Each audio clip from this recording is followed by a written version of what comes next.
in the first place. Our fifth story on the countdown, the Bush administration on the hunt for anyone who might have leaked word of the NSA domestic spying program to the media, amid further word tonight that there may even be more secret spying going on than thought previously. Absent any hint of irony, the administration launching several investigations to nab any federal official who may have blown the whistle on its warrant-free surveillance program, as well as its secret CIA prisons. President Bush, you will recall, calling the NSA leak a, quote, shameful act that was, quote, helping the enemy. Never mind the members of his own senior staff who saw fit to leak the name of a covert CIA operative merely because her husband had said something critical about the White House. The Washington Post reporting that dozens of employees at the CIA, NSA, and other intelligence agencies have been interviewed by the FBI already.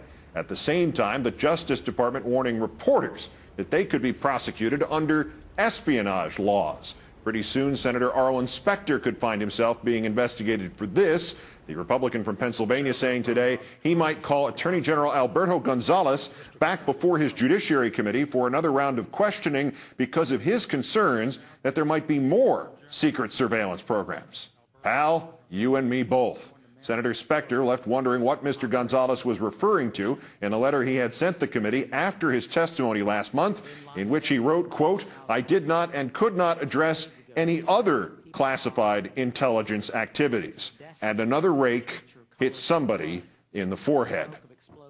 Time now to call in our own Craig Crawford, columnist for Congressional Quarterly and author of Attack the Messenger, How Politicians Turn You Against the Media. Good evening, Craig. Now only $14.92 on Amazon.com. Excellent, and thanks for getting the monthly plug out of the way early. Oh, you got your sequel.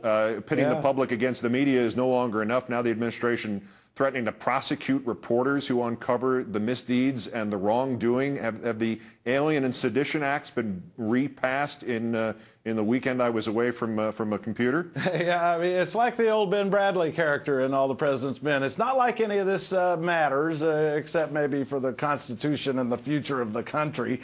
This idea that the government has criminalized leaks leads us to a place where the only thing we get is official information. And we've all seen talking points. We know that's not very informative.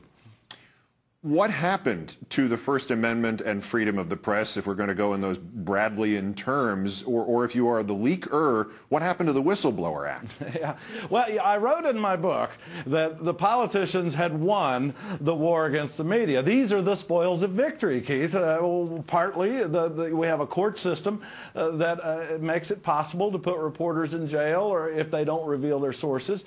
It really does raise the question, is there any freedom of the press left if that sort of activity is considered criminal? And there's an extra dimension, of course. Anytime you see something like this attempted in a government in this country or any other, you turn black into white and white into black. Leaking the existence of secret CIA prisons or domestic spying that may or may not be legal, but certainly is without warrant, those acts, that's illegal. But leaking the name of a covert CIA operative whose husband criticized the administration is not illegal. What's the consistency here? Where did we get to that? There isn't any. It's called situational ethics, I believe. You know, and we have gotten to a place where I think democracy's threatened when the freedom of the press in this context, in the protection of sources, so that we get independent information that's independent of government spin and propaganda. That is the essence of democracy. I don't think you have a democracy without a free press, and I don't think you have a free press with a legal system like we have now. There's some irony in that we are exporting democracy abroad and cutting a major artery of our own democracy here at home. Yeah, maybe we should serve here before we start shipping. The senator's charge, Mr. Specter, today, that there could be other secret surveillance programs based on what the Attorney General had written him. Do we fear, first of all, do we fear he might be right, or is it sour grapes because he was not consulted about the spying, or what is behind all this? I think there's a big issue with the members of Congress, Republican leaders. So many Republican senators, Keith, I've always found, and Democrats too, as a matter of fact, consider themselves senators first, protecting their branch of government, and then, secondly, they are members of their party and protecting their president in power. And then you have the interesting dynamic often in Washington when even leaders in Congress who have a president from their own party, eventually there's conflict because of that traditional balance of power, hostility between the branches. So I think what's happening is a lot of members of Republicans in Congress are beginning to realize the Bush era is almost over, and they are starting to prepare for the next era and positioning themselves to be in power for that. The Katrina tapes last week, specifically the release by the administration officials or White House sources was the way Newsweek had put the reference to the transcripts. Of the tape from August 29th that put the president in a good light, not the stuff from the day before, which we're looking at here now. But would it be a stretch to say that had someone inside the administration taken it upon himself or herself to leak that one tape before and absent of any of the other ones being leaked, that person might be under investigation right about now for releasing something the White House had claimed was protected by executive privilege? And I wouldn't forestall the idea that there will be investigations of the leaks of tapes they didn't want released as opposed to those they did.